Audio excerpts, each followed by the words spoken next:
What's up, welcome back to the channel. My name is Servida and today we're going to be fixing some melodies. Okay, mic check, check me, check. Okay, so this melody is by Maxwell Bailey. I just loaded up a simple piano. Let's give it a listen.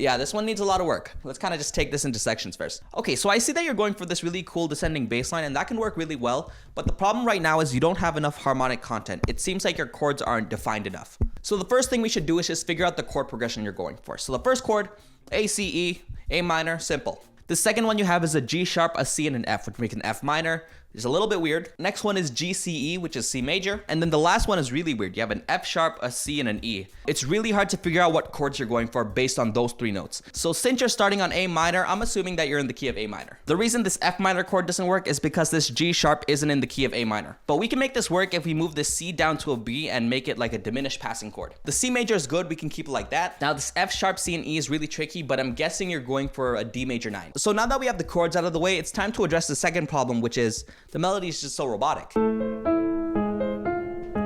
Like it's so stiff. So we're gonna move the bass onto a couple of offbeats to give it more rhythm, and we're also adding more notes to the chord, which would give it a stronger harmony. Okay, so this one should be a lot better. Let's listen to the before and after.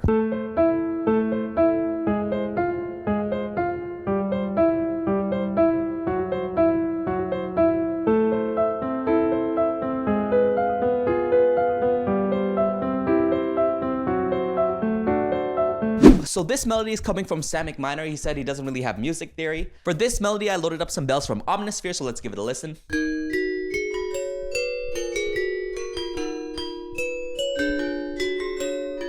Yeah, so I actually really like this one. I'm really a big fan of the melody and the chords. The only problem I have with this one is the harmonic rhythm. So let's listen to this one more time and keep in mind of when the chord changes.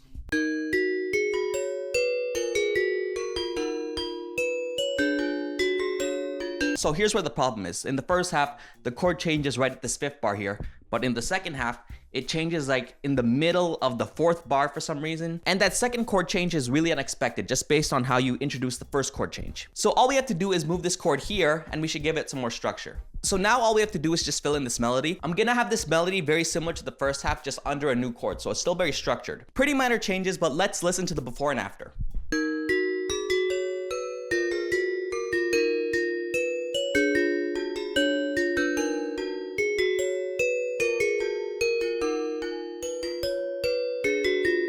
This one is by Evan Messin. Okay, so I just loaded up a piano onto this one. Let's give it a listen.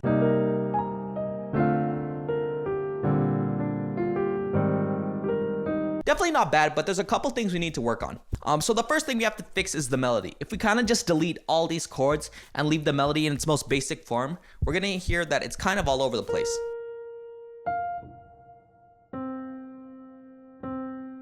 There's a lot of big interval jumps in this, and we can clean this up a lot more. So this is a pretty quick fix. All we have to do is just take the second half of the melody and move it up an octave. And then these two leading tones right before the second half, we can move this up an octave as well. Okay, let's listen to it now.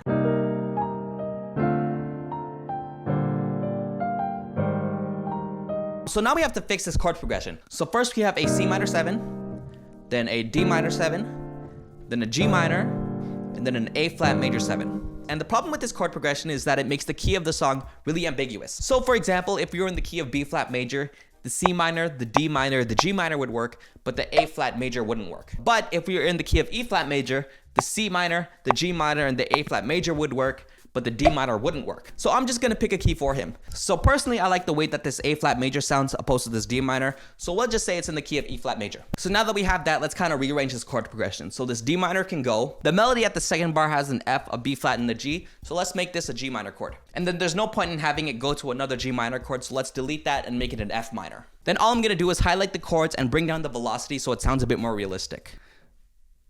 Like this. Okay, so that should be good. Let's listen to the before and after.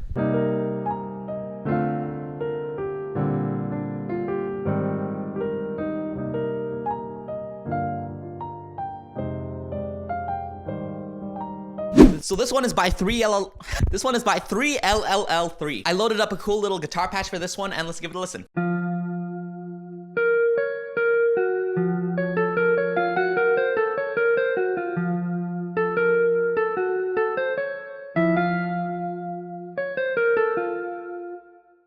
Honestly, just by looking at the MIDI, you can tell it's not going to be that great of a melody because every section is completely different from each other section. There's no structure, there's no cohesion. It's almost like this melody is being freestyled or something. So the main thing that we have to do is simplify this. So my favorite parts of the melody were the first section and the last section. So we're gonna delete this middle part. We're gonna move the last section over and then we're gonna duplicate it.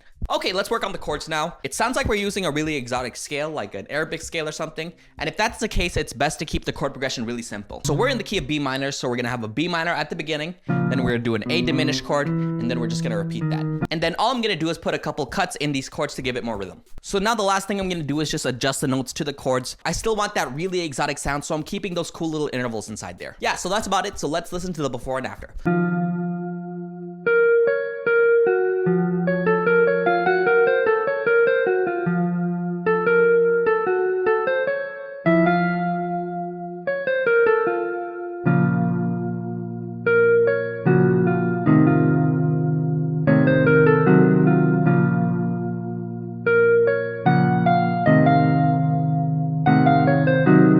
Thank you so much for watching the video. I hope you enjoyed it. Guys, this video took me so long to make, so if you want to see another video like this, I'm gonna need like 3,000 likes. Is that too much? I'm gonna need like 6,000 likes. Also, Inside Audio hooked me up with this really cool mouse pad, and if you look closely, there's a bunch of really helpful FL Studio shortcuts in here. And it's also available for Logic and Ableton. So if you want to get this mouse pad for 10% off, all you have to do is click the link in my description. I'll see you guys soon. If you have any suggestions, leave a comment. If you like this video, leave a like. If you really like this video, subscribe. If you didn't like this video, leave. Just leave. Get out of here.